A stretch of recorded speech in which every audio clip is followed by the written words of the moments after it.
LeBron, you know Dwyane more than pretty much anyone in the NBA at this point in his career. What can you say about his transition from style of play and using his athleticism early to using his IQ more so and picking his spots now? When you got a basketball mind and a high IQ about the game, then it's a lot easier for you to make the transition. You look at D-Wade, you look at Vince. You know, these are guys who are super superior when it comes to athleticism, but because of their mind, they're able to transition and still be productive. So that's how you kind of look at it. How happy, I know he's one of your best guys, but how happy are you that this is actually going to happen? I'm happy that we was able to keep him away from everybody else.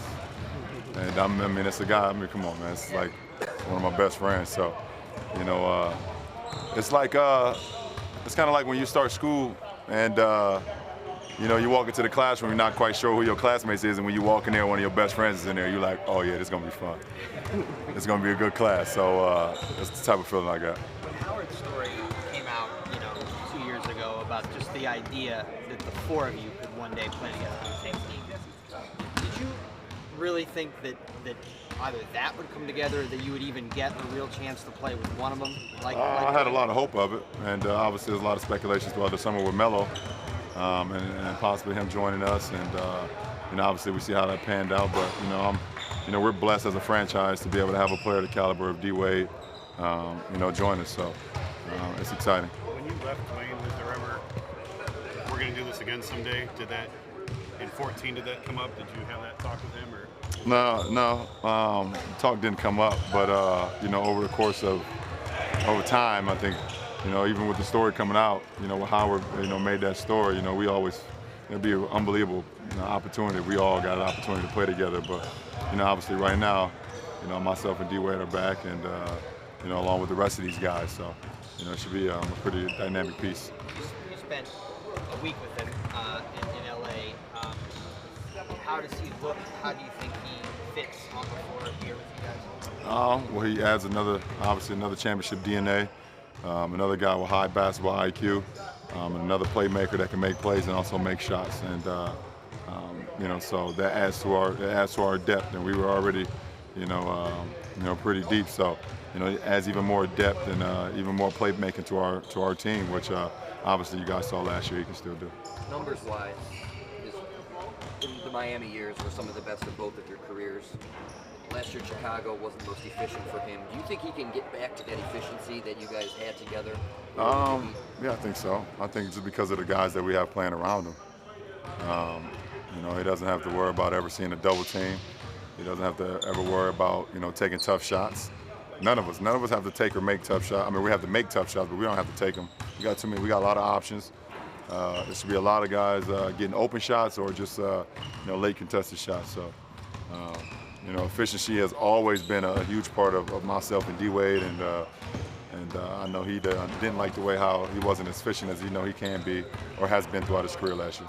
What is it about that on-court relationship that makes it so good? Why do you compliment him so well and the other way around? I don't know. I think it's just that whole honesty thing. When you can be honest with somebody no matter what's going on, and your games translate, then it works very easily. So, you know, he tells me when I F up, and I'll tell him the same thing. When we get on each other, we've always been like that, especially the 4 years that we played with one another, and even before that when we just used to text. You know, I watch his games and tell him things he could have did better, and vice versa. So, you know, it's just a brotherhood that we have. LeBron, during your time in Miami, you guys were known for the spectacular alley-oops. Should we expect to see more of that this year here in Cleveland? I'm still athletic, and I think he still can pass. So, expect it. Did you actually have to recruit him? Is that how you would characterize the conversation? Yeah.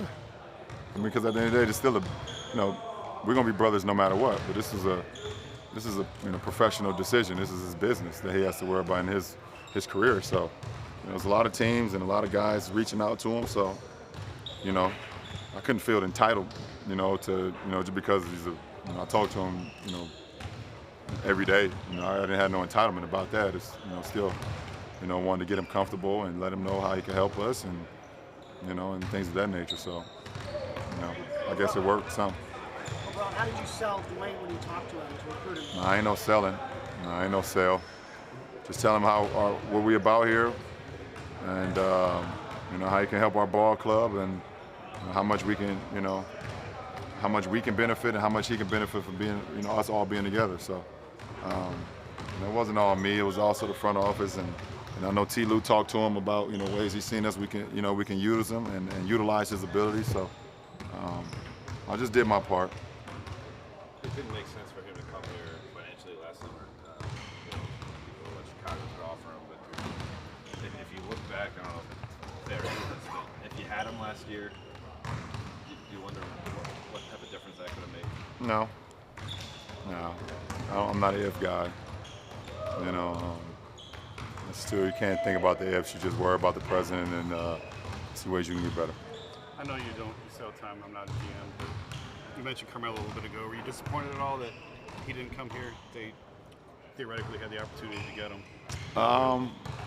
No, I mean, from a friend perspective, I wish he would have came and we could have worked some things out. But at the end of the day, I think our front office has done a great job, and either the Knicks failed or we failed. It just didn't work out, and it worked out for the Thunder. So, like I said, I've been pretty much even keeled this summer, and I wish he would have been here. It would have been great to have him. I love Melo's game.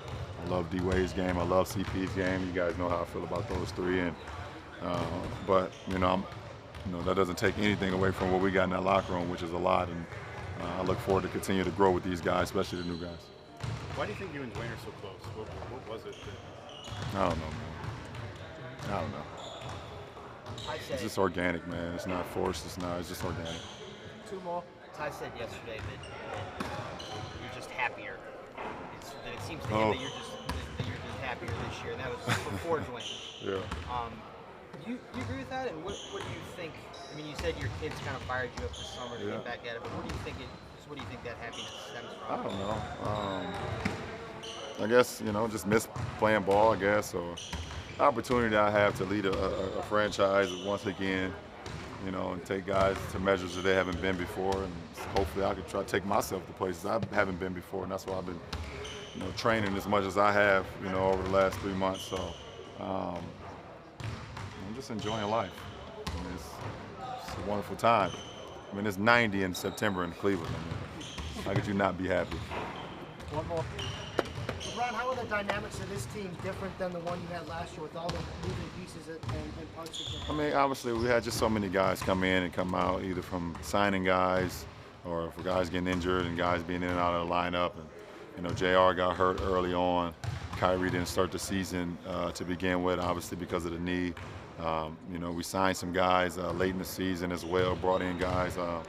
But I think for the most part, after the front office and those guys decide, what's going to happen with the 15-man roster, whatever the case may be. But these will be the guys that we're going to have. I mean, these are the guys from right now. These are the guys that you probably see all year. So it allows us to gel. It allows us to, you guys always hear me talk about, chemistry and team camaraderie and how important, rhythm and things of that nature is. So, we have, obviously there will be some things that happen throughout the course of the season that you can't worry about or you can't affect, but things that we can't control, we should be in pretty good position.